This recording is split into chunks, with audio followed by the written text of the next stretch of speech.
એવી હકીકતમાં બનેલી ઘટના જે અત્યાર સુધી માત્ર ફિલ્મોમાં આપણે જોતા આવ્યા છીએ। ફિલ્મોમાં ઘણીવાર આપણે જોયું છે કે પૈસા પડાવવા માટે હોસ્પિટલો મૃતદેહની સારવાર કરતી હોય છે, પણ હકીકતમાં આવું કદાચ ભાગ્યે જ ક્યારેક બન્યું હશે, પણ આવું બન્યું છે, ગુજરાતમાં બન્યું છે અને ગુજરાતના રંગીલા રાજકોટમાં બન્યું છે। એ વોખાટ હોસ્પિટલમાં જે છાશવારે કોઈને કોઈ કારણોસર વિવાદમાં આવતી હોય છે। મોરબીના પરિવારનો આરોપ છે કે પૈસા પડાવવા માટે મૃત વ્યક્તિની 8 કલાક સુધી આ હોસ્પિટલમાં સારવાર કરવામાં આવી હતી। દિવેશ મારી સાથે જોડાયા છે। દિવેશ પાસેથી જાણીએ આખરે વિગતો શું છે, કારણ કે વારંવાર વોકાટ હોસ્પિટલ કોઈને કોઈ કારણોસર દિવેશ વિવાદમાં આવતી હોય છે અને આ વખતે તો આ ખૂબ ગંભીર આરોપ છે। પરિવાર જે આરોપ કરી રહ્યો છે, શું એમની પાસે કોઈ આધાર પુરાવા છે આ બાબતના?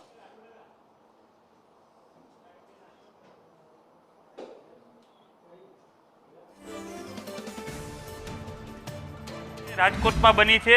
મોરબીનું એક પરિવાર છે કે જેમાં સતીશભાઈ નામની વ્યક્તિ હતી। અકસ્માતે તેમનો પગ કપાઈ જતા તેમને પ્રાથમિક સારવાર માટે સૌપ્રથમ મોરબીની સિવિલ હોસ્પિટલમાં ખસેડવામાં આવ્યા હતા, ત્યારબાદ રાજકોટ સિવિલ હોસ્પિટલ અને ત્યારબાદ જે રાજકોટની વોકાટ હોસ્પિટલ છે કે જેમાં રાત્રિના 12:30 વાગ્યે તેમને સારવાર માટે ખસેડવામાં આવ્યા હતા। ત્યાંના ડોક્ટરોએ જણાવ્યું હતું કે 2.5 લાખ રૂપિયા જેવો ખર્ચો છે ને તેમને સારવાર આપવી પડશે। બપોરના 3 વાગ્યા સુધી તેમને સારવાર આપવામાં આવી હતી। ત્યારબાદ પરિવારને શંકા જતા તેને તાત્કાલિક સિવિલ હોસ્પિટલ ખાતે ખસેડવામાં આવ્યા હતા, જ્યાં સિવિલ હોસ્પિટલના જે ડોક્ટરો છે તેના દ્વારા જણાવવામાં આવ્યું હતું કે જે આ દર્દી છે તેનું 8 કલાક પહેલાં જ મૃત્યુ થઈ ચૂક્યું છે। એટલે તેનો મતલબ એવો થાય છે કે પરિવાર દ્વારા જે આક્ષેપ કરવામાં આવ્યો છે કે જે મૃતક વ્યક્તિ હતું તેનું વોકાટ હોસ્પિટલ દ્વારા ઓપરેશન કરવામાં આવ્યું હતું અને મૃતક વ્યક્તિના ઓપરેશનના નામે, સર્જરીના નામે 2.5 લાખ રૂપિયા પડાવવામાં આવ્યા છે। તે પ્રકારનો આક્ષેપ છે તે પરિવાર દ્વારા કરવામાં આવ્યો છે। જ્યારે સંદેશ ન્યૂઝે વોકાટ હોસ્પિટલના જે મેનેજમેન્ટ છે તેના સાથે વાત કરવાનો પ્રયાસ કર્યો, પરંતુ તેને મીડિયાથી દૂરી બનાવી હતી। નુપુર,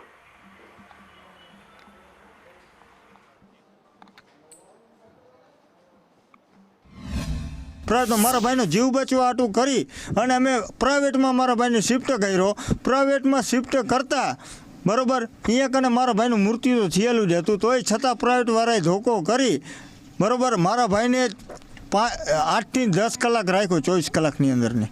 અમારી આગળ એટલું બિલ વસૂલ કર્યું અને છતાં મારો ભાઈ મૃતદેહમાં હતો, તોય છતાં અમને એવું કહેવામાં આવ્યું કે તમારે 2.5 થી 3 લાખ રૂપિયા